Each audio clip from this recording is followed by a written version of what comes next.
আসসালামু আলাইকুম দর্শক, আশা করি সবাই ভালো আছেন।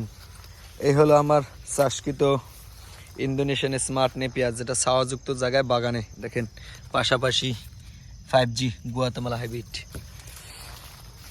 একই সাথে চাষ করা। অথচ স্মার্ট নেপিয়া আমার 3 ফুট 4 ফুট হয়ে গেছে।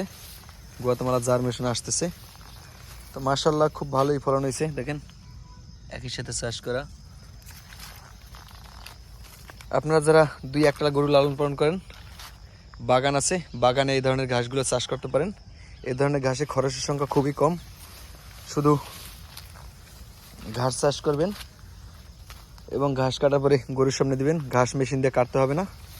সেক্ষেত্রে আর কি খুব ভালো ফলন পাবেন। দেখেন, ছাওয়াযুক্ত জায়গায় গাছের নিচে আমি এখানে 2টা জাত ঘাস চাষ করছি, আমেরিকান গুয়াতেমালা এবং পাশাপাশি ইন্দোনেশিয়ান স্মার্ট নেপিয়া। দেখা যাইতেছে খুব ভালো ফলন হয়েছে এবং চাষ পদ্ধতি